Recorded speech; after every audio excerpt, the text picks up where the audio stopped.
Estamos estudiando la verdad fundamental y hemos llegado a la lección número 31. Angelología.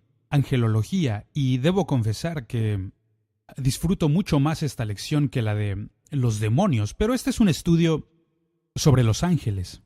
Nuestro versículo clave se encuentra en el libro de Hebreos, capítulo 1, versículo 14.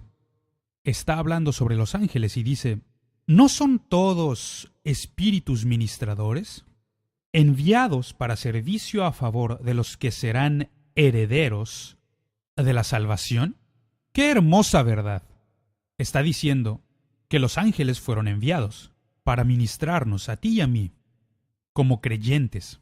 Ahora, existe mucha ignorancia y temor y superstición acerca de los ángeles. Me temo que la teología de muchas personas ha sido influenciada por Hollywood y muchas veces ellos no saben de lo que están hablando.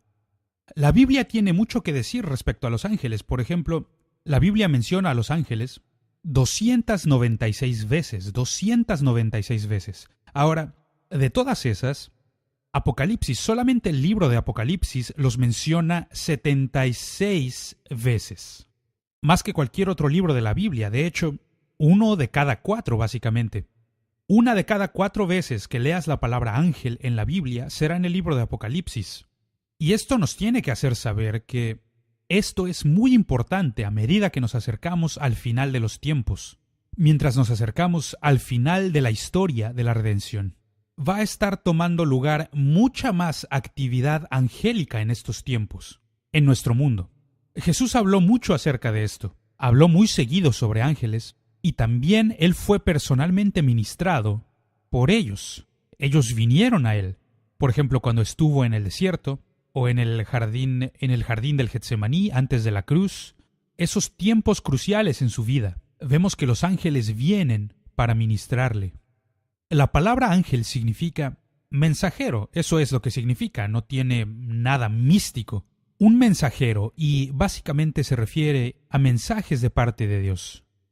La Biblia nos advierte acerca de entrometernos excesivamente aquí. Nos advierte de adentrarnos tanto en el mundo espiritual con pura especulación. Veamos una escritura al respecto, Colosenses capítulo 2, verso 18. Nadie os prive de vuestro premio, afectando humildad o falsa humildad y culto a los ángeles. Eso está mal. La adoración solo es de Dios, no de los ángeles. Y continúa diciendo, entrometiéndose en lo que no ha visto. Hablamos sobre el mundo espiritual, no lo ha visto. Vanamente hinchado por su propia mente o su razonamiento humano. Y esto es una advertencia para nosotros. No vayan tan lejos. Yo conozco algunas personas que tienen a ángeles danzando en las perillas de las puertas. Es decir, no nos volvamos místicos. Pero al mismo tiempo reconocer que existe un reino espiritual. Y los ángeles desempeñan un rol muy importante. Entonces, ¿cuáles son algunas clasificaciones de los ángeles? Existen diferentes órdenes de ángeles y quiero darles algunas de las que menciona la Biblia. Primero, los arcángeles. Arcángeles, estos son los preeminentes, son los principales, los que están a la cabeza. Primera Tesalonicenses 4:16. Habla sobre los arcángeles. Básicamente existen 3 que están enlistados en la Biblia. Punto A. Miguel. Miguel es el primero. Su nombre significa ¿quién es como Dios? ¡Qué maravilloso nombre! Y encontramos referencias a él en varios lugares. Daniel capítulo 10, verso 21. Daniel capítulo 12, verso 1. Judas, versículo 9. Y Apocalipsis capítulo 12, verso 7. Hablan sobre Miguel. Miguel, por lo general, es visto como un ángel guerrero que es un protector especial de Israel. Seguramente hay otras cosas que él hace, pero es así como él es visto en la Biblia, como un protector especial para el pueblo de Dios, los israelitas. Luego, punto B. El segundo es Gabriel. Gabriel es un arcángel y su nombre significa la fuerza de Dios, la fuerza de Dios. Y también encontramos muchas referencias sobre él. Daniel capítulo 8 versículos 16 al 19, Daniel capítulo 9 versículos 21 al 23, Daniel capítulo 10 versículos 5 al 21 y en el Evangelio de Lucas, Lucas capítulo 1 versículo 19 y versículo 26. Es aquí donde Gabriel viene y se aparece a la Virgen María, anunciando el nacimiento de Jesucristo en nuestro mundo. Entonces, Gabriel es visto como el mensajero de Dios, uno que trae mensajes desde el cielo, en ocasiones especiales, para nosotros. Y también hay un tercero. Punto C. Lucifer. Lucifer, y hablamos sobre él en nuestra lección anterior, demonología. El nombre literalmente significa el portador de luz o estrella de la mañana. Es un hermoso nombre. Isaías capítulo 14 versículos 12 al 14. Ezequiel capítulo 28 versículos 11 al 17 y también Efesios 2:2. Este era un buen nombre, pero él se convirtió en algo para lo que Dios no lo había creado. Generalmente se considera a Lucifer como el arcángel caído, y esto debe servirnos de advertencia.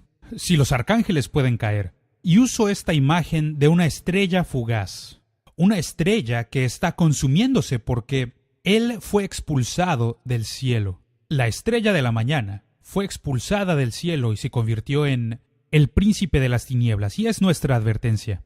Y aquí hay otra orden de ángeles, los serafines. La palabra serafín literalmente significa los ardientes, y esto es como el fuego de Dios. Isaías capítulo 6, versículos 1 al 7 y también Juan capítulo 12, versículos 39 al 41. Los serafines son los ardientes. Y luego están los querubines. Esta es una orden diferente. Los querubines, y a ellos se les ve generalmente en conexión a la adoración. De hecho, el nombre significa bendecir, alabar, adorar. Entonces, por lo general les vemos en algún tipo de conexión con la adoración a Dios, y quiero darles algunas referencias sobre los querubines en el jardín del Edén, Génesis capítulo 3, verso 24. El tabernáculo de Moisés, Éxodo capítulo 26, verso 1. El arca del pacto, en Éxodo capítulo 25, versículos 18 al 20.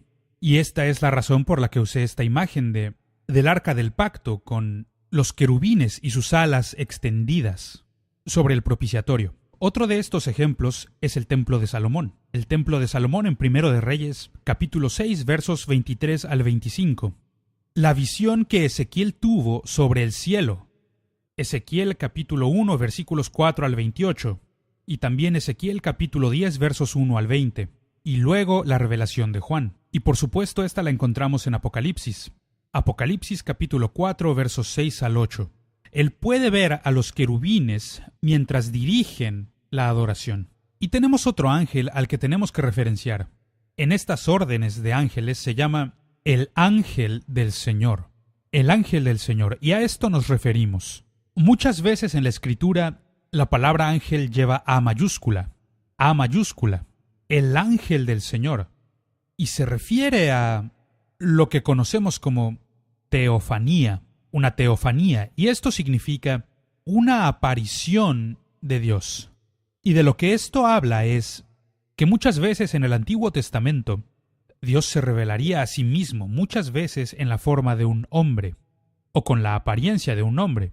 Una teofanía, a veces llamada cristofanía, significa Cristo siendo revelado a nosotros. Pero en el Antiguo Testamento hay muchos ejemplos de esto. Ahora, no piense que Jesús es un ser creado o un ángel, pero Él utiliza este método para revelarse a sí mismo a la humanidad, y lo encuentro interesante. Aún en el Antiguo Testamento, antes de que Jesús viniera como un bebé en Belén, vino una y otra vez y se reveló a sí mismo a las personas.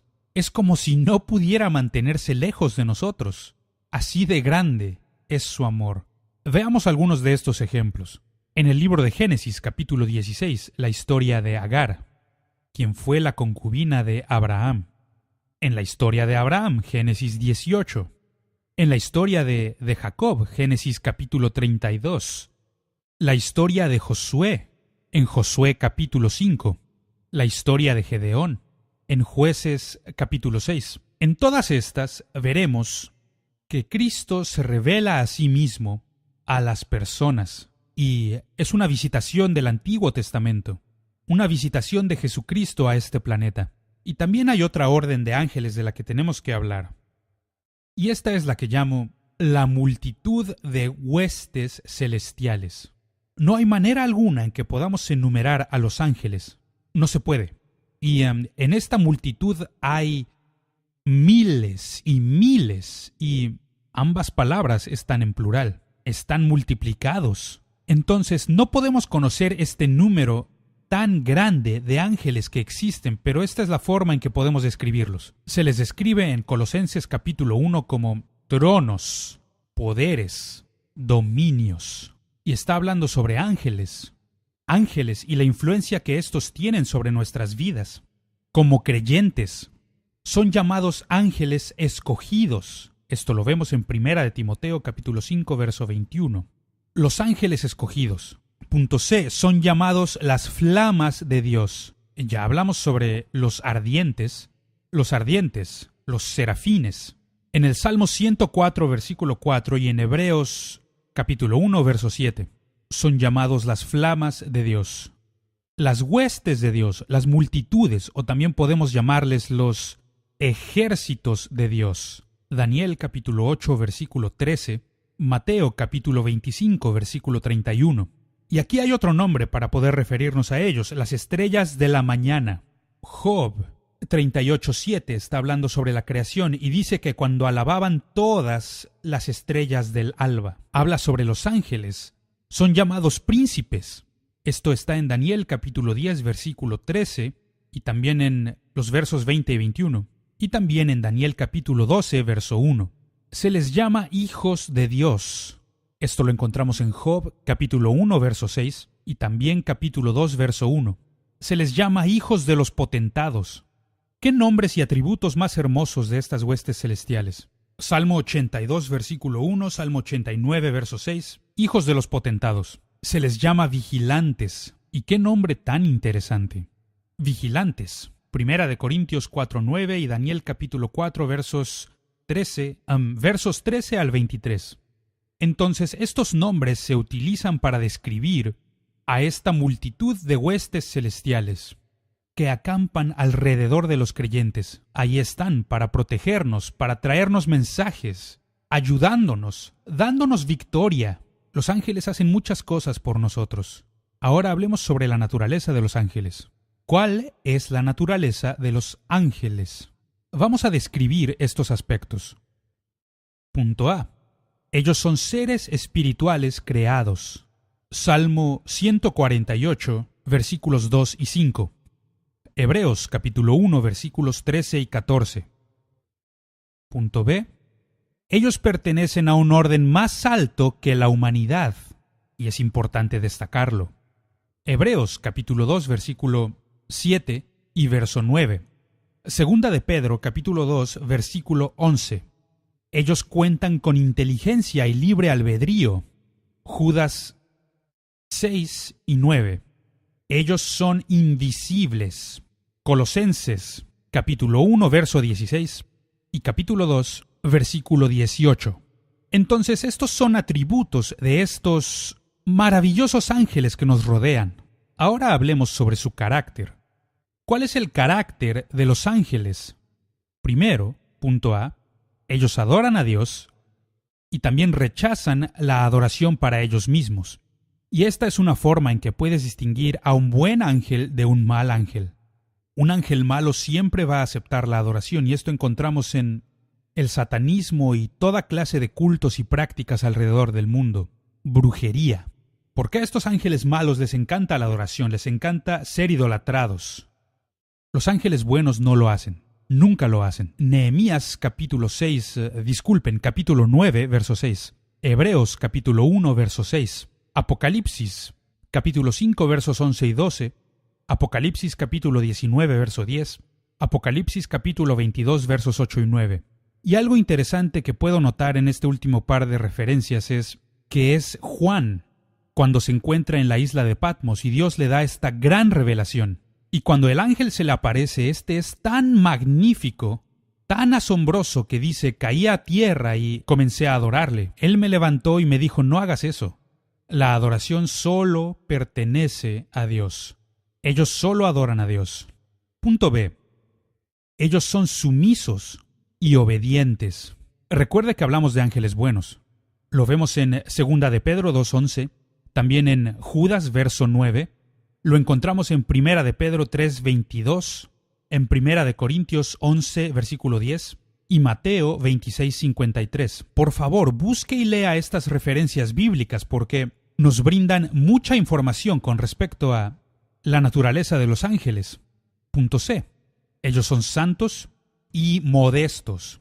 Los demonios son lo opuesto, ellos son sensuales e indecentes, inmorales, pero los ángeles son santos y modestos. Y aquí tenemos algunos versículos que lo comprueban. Marcos capítulo 8, verso 38. Apocalipsis capítulo 14, versículo 10. Isaías capítulo 6, versículo 2. Y Ezequiel capítulo 1, versículo 11. Ellos son santos y modestos. Punto D. Son observadores y serviciales. Están observando, están cuidándonos. 1 de Corintios 4:9. 1 de Pedro capítulo 1, verso 12. Efesios 3, versos 9 y 10. Y Hebreos 1:14. De nuevo, yo les animo a buscar, por favor, estas referencias bíblicas. Desearía tener el tiempo para leérselas, pero por cuestión de tiempo no puedo hacerlo. Lea estas referencias y vea cómo es que los ángeles nos ayudan como creyentes. Punto E. Ellos se regocijan en la creación de Dios. Job capítulo 38:7, es ahí donde los vemos regocijarse. Mientras Dios creaba. En Lucas capítulo 2, verso 13, que es donde Jesús nació. En Lucas capítulo 15, versículo 10, donde Jesús dice, así os digo que hay gozo delante de los ángeles de Dios por un pecador que se arrepiente, que por más de 99 justos que no requieren arrepentimiento. Entonces los ángeles se unen a esta adoración celestial, porque cuando adoramos a Dios no creas que adoramos solos, no, sino que nos unimos con las huestes celestiales, con los ángeles. Estamos adorando a Dios juntos. Ahora hablemos sobre el ministerio de los ángeles. De nuevo, no debemos ponernos súper espirituales o místicos, pero comprendamos que los ángeles están aquí para ayudarnos en nuestro viaje espiritual. Los ángeles tienen acceso tanto al cielo como a la tierra. Nosotros no. Es una de las formas en que son mejores a nosotros. Tienen acceso a ambos mundos. Y vienen y van. ¿Recuerda usted el sueño de Jacob y de cómo vio la escalera que ascendía y descendía del cielo? Y los ángeles de Dios ascendían y descendían por la escalera. Esta es una buena ilustración gráfica del ministerio angélico. Mateo capítulo 18, versículo 10. Jesús habla sobre esto. Ángeles que vienen y nos ministran. Punto A. Ministran a Dios en adoración. Y ya hablamos sobre esto. Apocalipsis capítulo 4, versículos 11 y 12. Toda esta multitud de huestes celestiales están cantando alabanzas a Dios, están ofreciendo su adoración delante del trono de Dios. Dios es digno de nuestra adoración. Y el punto B es que ministran a las necesidades de los creyentes justo aquí en la tierra. Y este es nuestro versículo clave y necesita memorizarlo y meditar sobre él. Dice que estos ángeles han venido como espíritus ministradores en favor de aquellos que son herederos de la salvación. Es decir, tú y yo como creyentes. Los ángeles están aquí para ministrar a nuestras necesidades. Me encanta este pasaje, Salmo 91, versículos 11 y 12, dice, pues a sus ángeles mandará acerca de ti, que te guarden en todos tus caminos. El versículo 12 dice, en las manos te llevarán, para que tu pie no tropiece en piedra, para evitar que caigamos. Y podría darte muchos ejemplos personales sobre cómo yo mismo he sido ministrado por ángeles. Lo cierto es que muchas veces no reconocemos cuando pasa, porque muchas veces, así como en la Biblia, cuando se nos aparece un ángel, lucen como hombres, como mujeres, lucen como personas. Sin embargo, muchas veces son espíritus ministradores que son enviados por Dios para ministrarnos a ti y a mí, que somos los creyentes. Una de las más grandes promesas que se encuentran en la Biblia es que el Señor enviará a sus ángeles para acampar alrededor de aquellos que creen en Él. Los ángeles están aquí. No puedes verlos. No, porque son invisibles, son seres espirituales. Pero te prometo, amigo, están con nosotros. Jesús dijo que los ángeles son asignados a cada uno de los creyentes. Y debemos entender que estamos rodeados por estas huestes celestiales. Estamos rodeados de ángeles. Voy a darte algunas referencias aquí. Salmo 34, verso 7. Segunda de Reyes, capítulo 6, versículos 15 al 17. Hebreos, capítulo 12, versículos 22 al 24. Las huestes celestiales. Los ángeles de Dios que están aquí con nosotros para ministrar a nosotros y nuestras necesidades, y están para ayudarnos en tiempos de necesidad. Veamos algunos ejemplos bíblicos de cómo esto ocurre. Algunos ejemplos de los ángeles en la Biblia. En el Antiguo Testamento, los ángeles rescataron a Lot de Sodoma. Segundo, los ángeles trajeron juicio en contra de David. Tercero, punto C, un ángel alimentó a Elías. Punto D, un ángel preservó la vida de Daniel. Punto E, un ángel mató al ejército de Asiria.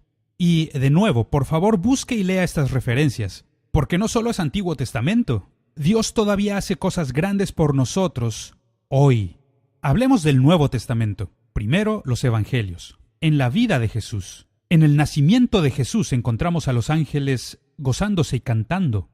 En las tentaciones de Jesús en el desierto, cuando fue tentado por el diablo, los ángeles estaban ahí. Y en los Evangelios, en la oración de Jesús en el Getsemaní, también, cuando su sudor se convirtió en sangre, los ángeles estaban ahí para fortalecerle. Y en su resurrección, fue a los ángeles a quienes vieron sentados en la tumba vacía. Y su ascensión, cuando él ascendió a los cielos, los ángeles estuvieron ahí. En el libro de Hechos, al principio de la era de la Iglesia. En el libro de Hechos, cuando en el capítulo 5 los apóstoles fueron encarcelados, encontramos que los ángeles vinieron para liberarlos. En la conversión del eunuco etíope, los ángeles de Dios fueron revelados. Cuando Pedro fue puesto en prisión en Hechos capítulo 12, encontramos que un ángel del Señor vino a liberarlo de la prisión. Cuando el rey Herodes se apropió de la adoración de Dios, él fue herido y muerto por un ángel del Señor. Cuando Pablo naufragó, Dios envió a un ángel para fortalecerle en medio de la tormenta. Ahora hicimos referencia al Apocalipsis y dijimos que hay más actividad angélica en el libro de Apocalipsis que en cualquier otro lugar de la Biblia. Vemos que cuando los sellos son abiertos, en el capítulo 6, vemos que Dios sella a sus siervos en el capítulo 7. Y también vemos cuando Dios envía a sus ángeles para anunciar el juicio con las trompetas. Y también vemos cómo Miguel y sus ángeles hacen guerra en contra del dragón en el capítulo 12. Vemos también lo que se llama las 7 copas de la ira de Dios, cuando derraman la ira de Dios. Los ángeles están involucrados en esto. Y también vemos el Armagedón. Vemos que los ángeles también están involucrados. Y seguimos con el Apocalipsis, cuando la ramera y la novia son reveladas. La iglesia y la religión apóstata, vemos que los ángeles lo revelaron. Y también cuando se habla de la atadura del diablo, que los ángeles también estuvieron involucrados, que él envió a un ángel. Me gusta mucho esta imagen porque aquí Satanás es soltado por un poco de tiempo y hace la guerra y hace estas cosas. Y Jesús no se molestó en hacer esto. Dios no se levanta de su trono, no.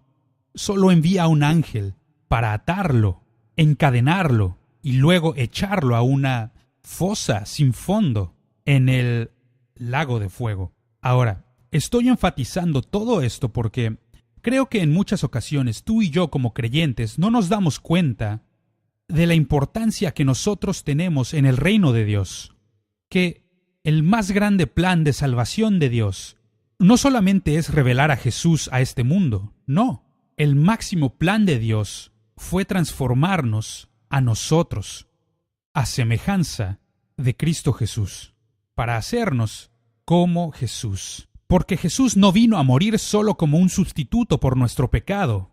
No, Jesús vino y nos dejó un gran ejemplo, que debemos caminar y seguir sus pasos, y que también debemos vivir como Él vive.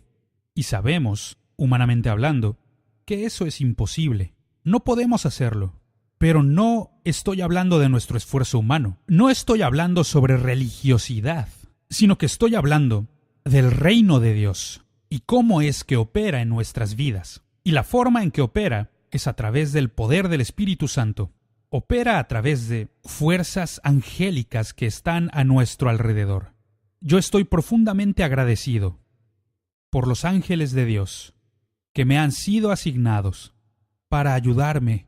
Están ahí para poder ministrar a aquellos que son herederos de la salvación. Y no solamente es para mí, amigo, también para ti. Es para todo creyente. Es para todo aquel que proclama a Cristo Jesús como Salvador, como su Señor.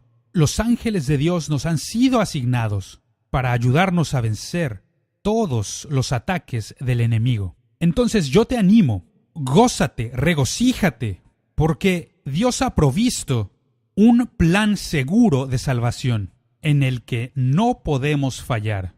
El plan de Dios tendrá su cumplimiento porque es Cristo quien está obrando en ti. Es el Espíritu Santo morando en tu interior y estás rodeado por huestes celestiales en todo tiempo. Que Dios te bendiga en tu viaje cristiano mientras aprendes los secretos espirituales y aprendes a caminar en la victoria que Dios quiere para cada uno de los creyentes.